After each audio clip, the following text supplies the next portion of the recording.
بسم اللہ الرحمن الرحیم۔ السلام علیکم۔ قاسم جو ہی دروازے کی برآمدہ نما عمارت کے احاطے میں داخل ہوا، اس کے گھوڑے کی ٹاپوں کی آواز سن کر تمام سپاہی چونک گئے۔ دستہ سالار بھی شراب کی بوتل ایک طرف رکھ کر اٹھ کھڑا ہوا۔ یوں آدھی رات کے وقت کسی شاہ سوار سپاہی کا جنگ کے ان ایام میں اس طرف آنا اگرچہ معمولی بات تھی، لیکن پھر بھی پہرہ دار دستے کے سپاہیوں کا چونکنا قاسم کا دل دہلانے کے لیے کافی تھا۔ پہرہ دار دستے کا سالار قاسم کو دیکھتے ہی آگے بڑھا اور قاسم کے کچھ کہنے سے پہلے ہی بول اٹھا۔ آپ کے لباس کو دیکھ کر لگتا ہے کہ آپ محافظ شاہی دستے کے سپاہی ہیں، لیکن اس وقت آپ کا یہاں آنا ہمارے لیے حیرت کا باعث ہے۔ قاسم نے پہلے ہی سے یہی سوچ رکھا تھا کہ وہ خود کو شاہی دستے کا سپاہی ظاہر کرے گا۔ اس کا لباس اور آہنی خود بھی شاہی دستے کے سواروں جیسا تھا، لیکن اب تو پہرہ دار دستے کے سالار نے خود ہی قاسم کی مشکل آسان کر دی تھی۔ قاسم نے جواب دیا، ہاں میں شاہی دستے کا سپاہی ہوں اور شہنشاہ معظم کا ایک اہم پیغام لے کر برج غلاطہ کی 8ویں منزل پر مقیم مقدس بطلیموس کی خدمت میں جا رہا ہوں۔ قاسم نے جان بوجھ کر اپنے لہجے میں کرختگی کا عنصر نمایاں رکھا، کیونکہ شاہی دستے کے سوار عموماً اسی لہجے میں بات کرتے تھے۔ پہرہ دار دستے کا سالار قاسم کی بات سن کر شش و پنج میں مبتلا ہو گیا۔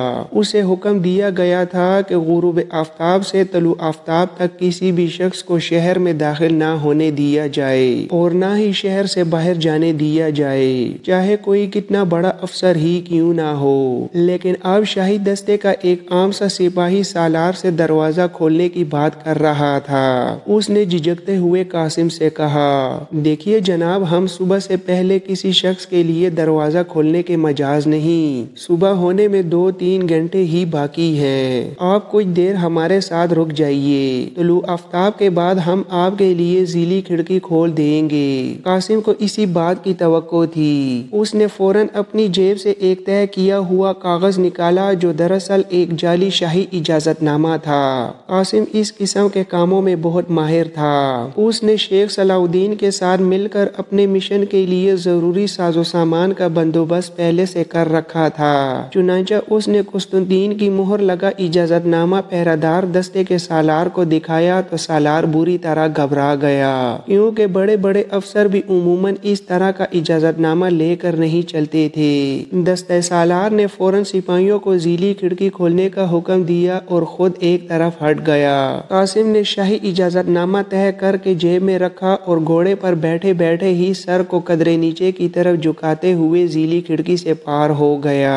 اب وہ قسطنطنیہ سے باہر تھا۔ طویل قامت برج غلاطہ اس کے سامنے تھا، جس کی 10ویں منزل پر بہت زیادہ مشعلیں روشن رہنے کی وجہ سے سمندر میں سینکڑوں میل دور تک جہازوں کو رہنمائی دی جاتی تھی۔ برج غلاطہ قسطنطنیہ کا ایک قدیم ٹاور تھا۔ یہ سن 507 میں رومی حکومت نے لائٹ ہاؤس کے طور پر تعمیر کیا تھا۔ برج غلاطہ کے آس پاس موجود آبادی کو غلاطہ کی بستی کا نام دیا جاتا تھا۔ یہ بستی دراصل قسطنطنیہ میں آنے جانے والے تاجروں کے مسلسل پڑاؤ کرنے سے دھیرے دھیرے بنتی چلی گئی تھی۔ برج غلاطہ کی 10 بڑی بڑی منزلیں تھیں۔ غلاطہ کی بستی پر خاموشی چھائی ہوئی تھی اور ہر طرف سنسانی کے پہرے تھے۔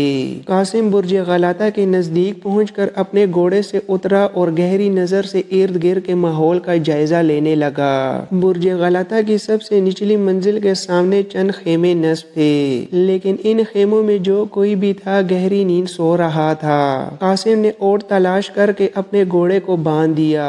اسے قسطنطنیہ کے محافظوں کی بدنصیبی پر افسوس ہونے لگا، جو ہر خطرے سے بے خبر شراب کے نشے میں بدمست سو رہے تھے۔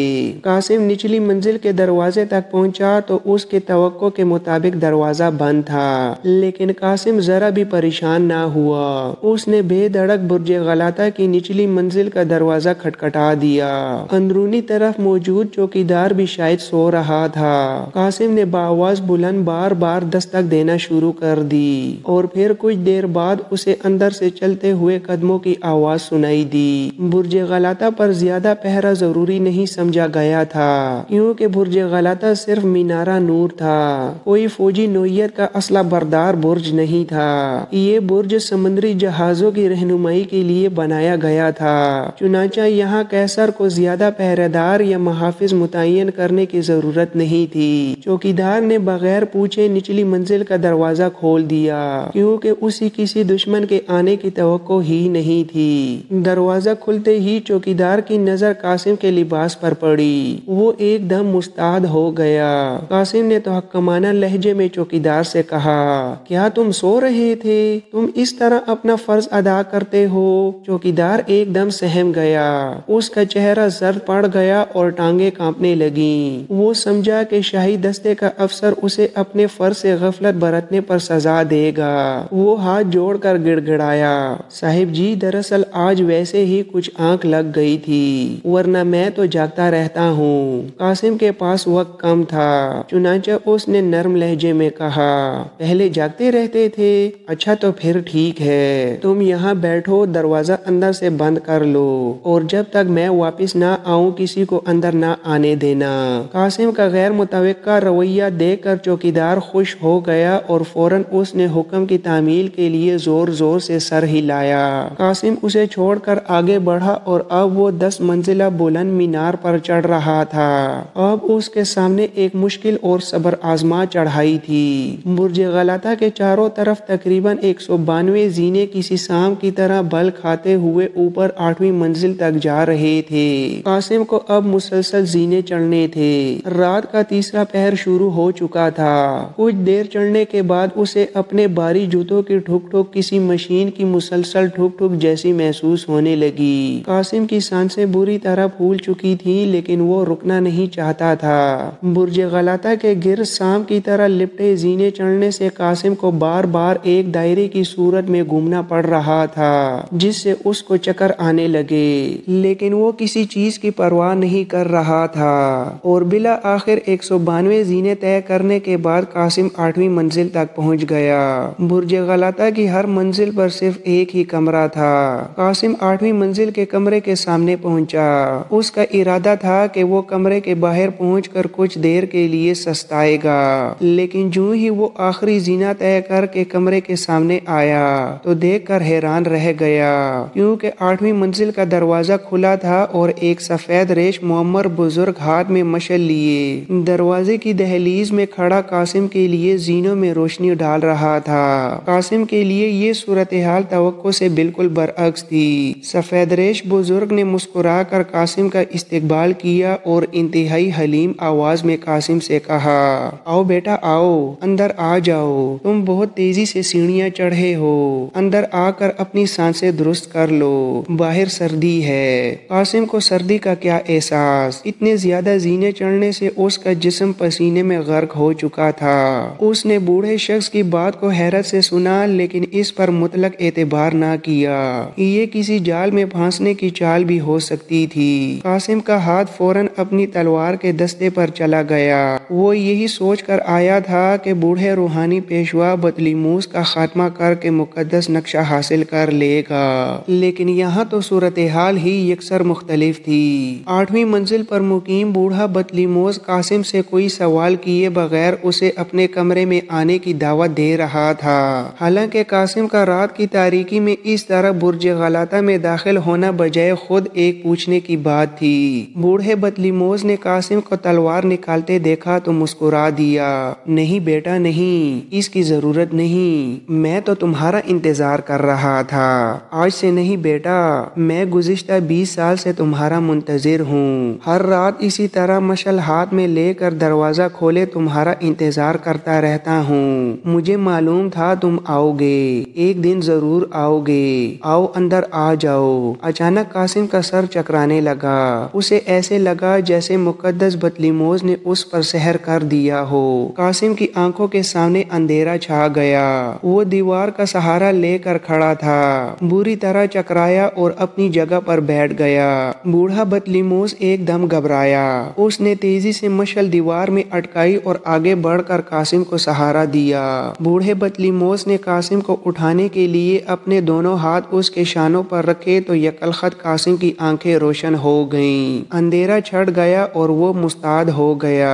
قاسم تیزی سے اپنے سہارے پر اٹھا اور بوڑھے بطلیموس کے ساتھ چلتا ہوا کمرے کے اندر داخل ہو گیا۔ کمرے کے اندر ایک بڑی چٹائی بچھی تھی جس کے ایک کونے میں تاریک الدنیا بطلیموس کا بوریا بستر رکھا تھا اور دوسرے کونے میں لکڑی کا ایک چھوٹا سا صندوق پڑا تھا۔ چٹائی پر پتھر کے ایک شمعدان میں شمع روشن تھی جس کے ساتھ کچھ مقدس کتابیں پڑی تھیں۔ قاسم بطلیموس کے ساتھ چٹائی پر بیٹھ گیا۔ اب قاسم کے دل میں کوئی خوف نہیں تھا، نہ جانے کیوں وہ اس سفید ریش شخص کو دیکھ کر اپنا اپنا محسوس کر رہا تھا۔ بوڑھے بطلیموس نے قاسم سے پھر کہا، بیٹا اچھا ہوا تم آ گئے، اب میں زیادہ ہی بوڑھا ہو گیا ہوں، میں نے طویل عرصہ تمہارا انتظار کیا ہے، میرے پاس تمہاری امانت ہے، اسے حفاظت کے ساتھ اپنے امیر کے پاس پہنچانا تمہارا کام ہے۔ یہ قسطنطنیہ کی 1000 سال پرانی چابیاں ہیں، میرے لیے اب ان کی حفاظت مشکل تھی، شکر ہے کہ تم آ گئے، مجھے یقین ہے کہ تمہارا سلطان قسطنطنیہ کو فتح کر لے گا کیونکہ تمہارا امیر بہتر امیر ہے اور تمہارا لشکر سب سے بہتر لشکر ہے۔ مقدس بطلیموس کی زبان سے آخری الفاظ سنتے ہی قاسم کے بدن کا ایک ایک رونگٹا کھڑا ہو گیا۔ یہ تو حدیث مبارکہ کے الفاظ تھے۔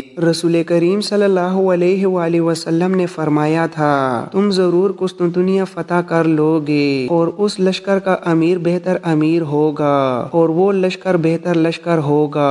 قاسم پر وجہ طاری ہونے لگا، وہ اس کرشماتی بوڑھے کی باتیں سن کر حیرت کے سمندر میں غوطے کھا رہا تھا اور نور چہرے کا مالک یہ بوڑھا شخص یقیناً کوئی پہنچا ہوا بزرگ تھا۔ یہ بزرگ 700 سال پرانی چابیوں کی بات کر رہا تھا۔ قاسم کے لیے یہ سب کچھ ناقابل یقین تھا۔ وہ اپنے ذہن پر زور دینے لگا کہ کہیں خواب تو نہیں دیکھ رہا۔ وہ بولنا چاہتا تھا لیکن اس کی زبان گنگ تھی۔ بوڑھا بطلیموس پھر بولا، بیٹا فکر مند ہونے کی ضرورت نہیں، قسطنطنیہ کا انجام آسمانوں میں لکھ دیا گیا ہے، اب اس شہر پر پروردگار کی رحمت برسنے والی ہے، تم اپنی امانت لے جاؤ گے تو میں پورے اطمینان کے ساتھ اپنے مالک کے پاس جا سکوں گا۔ پہلی بار قاسم میں بولنے کی ہمت پیدا ہوئی، اب وہ سنبھل چکا تھا اور بولا، مقدس بزرگ آج یہ سب کچھ میرے لیے ناقابل یقین ہے، میرا دل کہتا ہے آپ اللہ تعالیٰ کے برگزیدہ انسان ہیں، میں آپ کی امانت اپنے سلطان تک پہنچانے میں ایک پل کی دیر بھی نہیں کروں گا، لیکن میں ایک بات کرنا چاہتا ہوں۔ ہاں ہاں بیٹا بے شک تم بات کرو، تم کیا کہنا چاہتے ہو؟ مقدس بزرگ میں یہاں قدیم چابیاں لینے کے لیے نہیں، مقدس نقشہ حاصل کرنے کے لیے آیا تھا۔ قاسم کی بات مکمل نہ ہوئی تھی کہ مقدس بزرگ مسکرا دیا اور بولا، مقدس نقشہ میرے پاس پہنچ چکا ہے، میں وہ بھی تمہارے حوالے کر دوں گا، تم اب زیادہ دیر نہ کرو اور جانے کی تیاری کر لو، لیکن روانہ ہونے سے پہلے میں اپنے چند الفاظ کا تمہیں گواہ بنانا چاہتا ہوں۔ قاسم کے لیے مقدس بزرگ کی ہر بات ششدر کر دینے والی ثابت ہو رہی تھی۔ وہ ہمتن گوش ہو گیا اور مقدس بزرگ کے مخصوص الفاظ سننے لگا۔ مقدس بطلیموس کہہ رہا تھا، اے میرے پروردگار، میں گواہی دیتا ہوں کہ میں تیرے سوا کسی اور کو اللہ نہیں سمجھتا اور محمد رسول اللہ صلی اللہ علیہ وآلہ وسلم کو تیرا بندہ اور رسول سمجھتا ہوں۔ قاسم کی آنکھیں حیرت سے پھٹی جا رہی تھیں۔ مقدس بطلیموس ایک طرح سے کلمہ شہادت پڑھ رہا تھا، یہ اس کے مسلمان ہونے کا ثبوت تھا۔ مقدس بزرگ گواہی کے الفاظ مکمل کرنے کے بعد منہ ہی منہ میں کچھ بڑبڑانے لگا۔ اس کا چہرہ قبلہ رخ تھا اور آنکھیں بند تھیں۔ کئی لمحات گزر گئے، قاسم اپنی جگہ پر بیٹھا اسے دیکھتا رہا اور پھر کافی دیر بعد مقدس بطلیموس نے آنکھیں کھولی اور قاسم کو دیکھ کر مسکرا دیا۔ قاسم نے کچھ کہنا چاہا لیکن مقدس بطلیموس نے اسے ہونٹوں پر انگلی رکھ کر اشارے سے منع کر دیا اور پھر اپنی جگہ سے اٹھا۔ بطلیموس نے لکڑی کا صندوق کھول کر اس میں سے ایک بھاری بھرکم پوٹلی نکالی اور قاسم کی طرف بڑھتے ہوئے کہا، یہ قسطنطنیہ کی چابیاں ہیں، گزشتہ 850 سال سے یہ چابیاں ایک مجازی عرب نوجوان کے انتظار میں اس صندوق کے اندر رکھی ہیں، انہیں قیصر روم ہرقل نے اپنی موت سے پہلے اس صندوق میں منتقل کیا تھا۔ اس بات سے سب بے خبر ہیں، یہاں تک کہ قسطنطنیہ کا کوئی شہنشاہ ان کا راز نہیں پا سکا۔ ان میں فصیل شہر کے قدیم تہخانوں کے علاوہ شاہی محل کے گمنام تہخانوں کی چابیاں بھی ہیں۔ ان مقامات پر قدیم روما کے دیومالائی خزانے رکھے ہیں، جن کے اصل مالک تم اور تمہارا اصل لشکر ہے۔ قاسم گمسم مقدس بطلیموس کی ایک ایک بات سن رہا تھا۔ قیصر روم ہرکل کا ذکر سن کر چونکا۔ یہ روم کا وہی شہنشاہ تھا جسے رسول کریم صلی اللہ علیہ وآلہ وسلم نے ایک مکتوب مبارک ارسال فرمایا تھا۔ ہرکل نے ایران کے شہنشاہ کسریٰ خسرو پرویز کے مقابلے میں رسالت مآب صلی اللہ علیہ وآلہ وسلم کے مکتوب اور ایلیچی کا احترام کیا تھا، جبکہ خسرو پرویز نہنجار نے قبض باطن کا ثبوت دیا اور رسالت مآب صلی اللہ علیہ وآلہ وسلم کا مکتوب مبارک بے دردی سے چاک کر دیا تھا۔ بوڑھا بطلیموس اس وقت ہرکل کی بات کر رہا تھا۔ قاسم وجد کے عالم میں مقدس بطلیموس کی باتیں سنتا رہا۔ مقدس بطلیموس نے قاسم کو شیر کی کھال پر بنا مقدس نقشہ بھی دے دیا۔ یہ نقشہ قدیم فصیل شہر کے مضبوط قلعوں اور خشکی کے راستے پر بنی 3 قدیم فصیلوں کا نقشہ تھا۔ اس نقشے میں ان برجوں اور دروازوں کی نشاندہی کی گئی تھی جو 1000 سال پرانے تھے۔ قدیم فصیل جو اب باہر سے پتھر کی بنی ہوئی دکھائی دیتی تھی، بعض جگہوں سے ابھی تک 1000 سال پرانی تھی اور اندر سے کچی مٹی سے بنی ہوئی تھی۔ نقشے میں سینٹ رومانس کا دروازہ اور اس کے برج بھی دکھائے گئے تھے۔ اس دروازے کے ایک برج کی عمر بھی 500 سال سے زیادہ تھی۔ شہنشاہ قسطنطین نے اگرچہ فصیل کی مرمت کا کام خاصا تسلی بخش کر لیا تھا، لیکن بہت سی جگہ ایسی تھیں جن کے خستہ ہونے کی اسے خبر نہ تھی، اور یہ وہی جگہیں تھیں جو باہر سے بھاری پتھروں لیکن اندر سے بربری مٹی کی بنی ہوئی تھیں۔ خشکی کی جانب سے جہاں سینٹ رومانس کا دروازہ تھا، شہر کی فصیل صرف ایک نہ تھی بلکہ یکے بعد دیگرے 3 فصیلیں مختلف فاصلوں پر واقع تھیں۔ اندر کی 2 فصیلیں بہت موٹی تھیں اور ان میں 170 فٹ کے فاصلے سے مضبوط برج بنے ہوئے تھے۔ ہر 2 فصیلوں کے درمیان 60 فٹ فاصلہ تھا۔ باہر کی جانب دوسری اور تیسری فصیل کے بیچوں بیچ 60 فٹ چوڑی ایک خندق تھی اور اس خندق کی گہرائی پورے 100 فٹ تھی۔ اس قدر گہری خندق کو عبور کرنا کسی عام فاتح کے بس کا کام نہیں تھا۔ یہ تینوں فصیلیں 900 سال پہلے شہنشاہ تھیوڈوسس ثانی نے تعمیر کروائی تھیں اور اب تک 21 محاصروں میں قسطنطنیہ کو دشمن کے قدموں سے محفوظ رکھ چکی تھیں۔ پورے قسطنطنیہ کے گرد مکمل فصیل کا قطع دائرہ 14 میل سے زیادہ لمبا تھا۔ مقدس نقشے میں قدیم بازنطینی زبان استعمال کی گئی تھی، لہٰذا بوڑھے بطلیموس نے قاسم کو مقدس نقشہ تفصیل کے ساتھ سمجھا دیا۔ قاسم نے چرمی نقشہ طے کر کے ایک مضبوط ڈوری کے ذریعے اپنے سینے کے ساتھ باندھ دیا اور اوپر اپنا بھاری فوجی لباس پہن لیا۔ خزانے کی چابیوں والی پوٹلی جسے مقدس بطلیموس نے قسطنطنیہ کی چابیاں قرار دیا تھا، قاسم نے اپنے لباس کے اندر کمر کے ساتھ مضبوطی سے باندھ لی۔ اب قاسم جانے کے لیے تیار تھا۔ بوڑھے بطلیموس نے اسے انتہائی شفقت بھری دعاؤں کے ساتھ رخصت کیا۔ قاسم تیزی سے غلاطہ کے مینار کی سیڑھیاں اترنے لگا۔ جس وقت قاسم برج غلاطہ کی سب سے نچلی منزل سے باہر آیا تو وہ یہ دیکھ کر حیران رہ گیا کہ سپیدہ سحر نمودار ہو رہا تھا۔ قاسم کا گھوڑا قاسم کو دیکھ کر ہنہنانے لگا۔ یہ صبح کا وقت تھا اور پرندے بیدار ہو چکے تھے۔ اب قاسم کی منزل سلطانی لشکر تھا اور اس کے راستے میں کوئی رکاوٹ نہیں تھی۔